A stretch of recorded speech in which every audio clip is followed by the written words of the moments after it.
السلام علیکم ملګرو، یو ځل بیا هرکلی ستړي مه شئ ملګرو. نن بیا هم دلته یو اپلیکیشن راوړی چې د هغه په تھرو به تاسو د خپل موبایل اپلیکیشن هیډ کولی شئ. یعنې تاسو په موبایل کې تصویران ویډیوګانې هیډ کولی شئ، هغه به داسې هیډ کیدی چې لکه بل چا به کتی نه شي. نو دغه شانې به تاسو اپلیکیشن هم هیډ کولی شئ او بل څوک به پرې نه شي کتلی.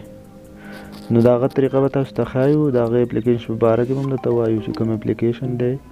نو د هغې اپلیکیشن طرف ته ځو، خو بس دغه یوه هیله ده چې زموږ چینل څه سبسکرایب کړئ، بیل آیکن ورسره ووایئ چې زموږ هره ویډیو تاسو ته په وخت باندې میلاویږي. نو تاسو به لاړ شئ خپل پلی سټور ته، پلی سټور به وکړئ.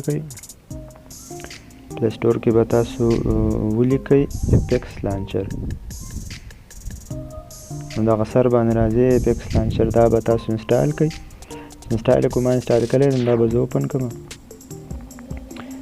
حاجی دلته دا اوپن شو. نو لکه ټول د موبایل سکرین هغه هر څه تاسو ته بدلی.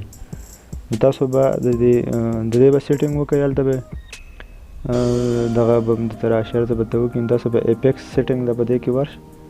نو په دې کې به تاسو ته هر څه ښایي، یعنې هوم سکرین یا تاسو پې دغه بدلول غواړئ،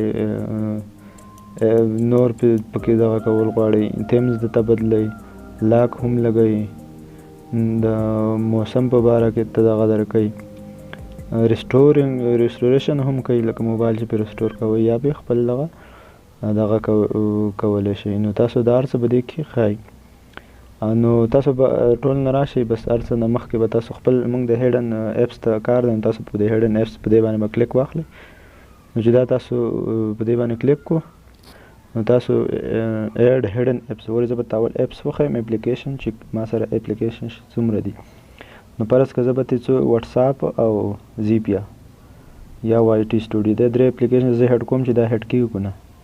نو دا به شو بیرته اپ دغه ته هیډن ایپس ته راشو. لاک هم په اپلیکیشن باندې لګي، که تاسو پرې لاک لګول غواړئ او بل څوک نشي نه کولاوی. نو تاسو زه به پکې وګورم وټساپ شو، دا دی واي ټي سټوډیو به شي او زیپیا، دا درې به شي، څلور ایمو به هم کړم.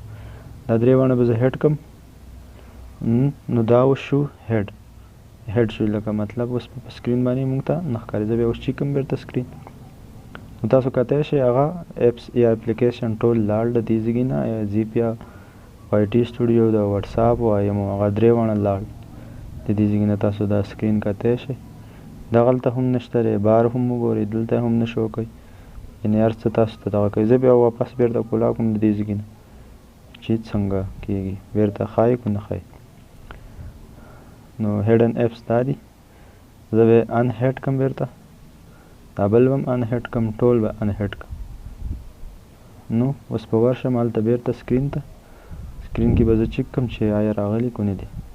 تاسو لیدی شئ دغه زیپیا د وټساپ د واي ټي سټوډیو هم راغلې ده، او دغه دلته هغه د بره هغه ایمو هم ده. نو هم دغه اپلیکیشن و دغه هم درته راوړم چې په دغه باندې تاسو دغه کولی شئ، یعنې خپل ایپس یا اپلیکیشن په تاسو هیډ کولی شئ، یعنې پټولی یې پې شئ په موبایل کې. ان انسټال کېږي پې نه، بس دا به خفیه پراته صرف تاسو ته به پته. نو امید ده نننۍ ویډیو همدومره وه. بیا به هم راځو تاسو ته به نوې نوې ویډیوګانې موږ راوړو، زموږ نوې نوې اپلیکیشن به تاسو ته راوړو. د هغې پورې موږ ته راکړئ اجازت، خو زموږ چینل سبسکرایب کړئ، زموږ ویډیوګانې ورسره وګورئ.